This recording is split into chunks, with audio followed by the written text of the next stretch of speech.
Hello, so carrying on with the Python tutorial, we've installed PyCharm and we are gonna explore some more complex topics, and for that we need to know how to debug code, well, debug in a PyCharm environment. So what I mean by that is, when you write a piece of code, you want to see what's actually being run in your code. So what variables are assigned, what values are assigned to them, what's being used, what's being passed to a statement, and see what actually is going on behind the scene. So this works pretty well in PyCharm, which is why I've chosen it as an IDE for this whole kind of tutorial series course thing. So you can see here we've got a red dot on the left hand side here, and that's a breakpoint. So what happens is when you run the code will stop at that particular point, and you'll be able to work with it, edit it, work out the values, take in parameters, change it, do that sort of stuff. So I'll talk you through what I mean. So just without getting too complex in the topic, this is a general Python file, and the way it runs, it has this sort of format where you have this format which calls a function, which is this thing, and then runs this piece of code. So think of it like this calls this, and then this runs this. Let's just start debugging this code then. This code that's been generated for us when we started our first PyCharm project. So if we click this play button, and then click debug main, and you can see I've put a breakpoint here, so you can add and remove breakpoints like this just by clicking the side. And so I've added it to the first line that would be executed otherwise. So the way the Python program runs, it looks at the whole file, finds wherever this statement is, and then runs this code. So beforehand I've put this here so it just catches the execution of the code.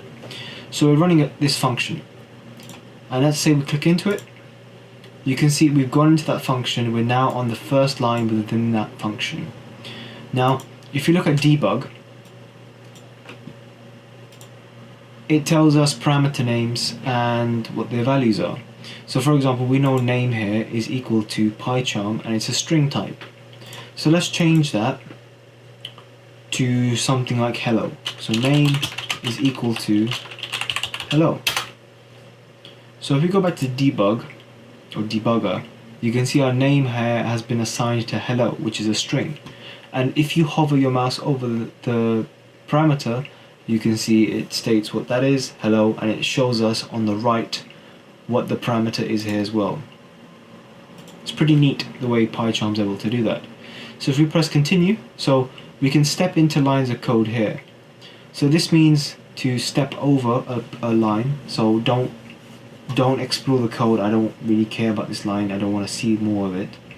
This means step into, means go into a function or go in deeper. This means go into my code, so some modules. So we'll get into modules in a bit, but just think of it as if someone else has written another piece of code, I don't want to go into that, only go into my code. And this one is to step out of a code. Let's say there's too much code that's there and you don't want to review it, you can step out of that particular instance. And this just means jump to a cursor. Now the main one I tend to use is this one. It tends to go deeper into your code and you can see it line by line. So if we press that again, we pretty much finish this execution. But let's put some normal logic here. So let's say, by the way, a shortcut for that is Control D. It duplicates your line downwards. Let's just put some more breakpoints here. So you can see again, it's jumped to this point. Now if I let go of that and press play, you can see it jumps to that line. And yeah, so if you want to skip through a large piece of code, you can just put break statements and press play and it will jump to that one. But for now, let's push this button. So get rid of that, get rid of that. Let's push this button and go into our code a bit more. You can see how it goes into the code, and the console, which the print statement here prints the string in the parameter in the brackets and prints it to your console. So that's what print statements do. And so if we go into our code a bit more, you can see it does its thing, and if you want to step out, it'll go back into the hierarchy of code. So let's start a new version here. I think it'll be easier to explain. So when we call this function and then we go into here, we're basically stepping into different things. So think of it as a Russian doll. So a Russian doll is basically a doll inside another doll, and so on and so on. And so what we've done here is we started from our main function, we then went into this function, and then we've gone into there. So this, if you go into your debugger and you go into here, it shows a sort of tree setup showing what's your outside function going inwards. So for example, if I made another function here saying print hi again, and I made another function, we would be nested in these in the tree. So this basically just shows you where you are in location to nesting. Not really that important for now. And of course, parameters here, these are special parameters. I don't think you would necessarily use them, but something like this, print hi, is the actual function that you've written here. So yeah, it's pretty cool.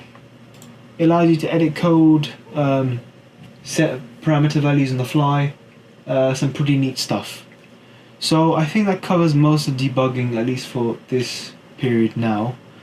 I'll start building some more complex code in the next tutorial. Alright, well, it's good to see you again, and bye bye.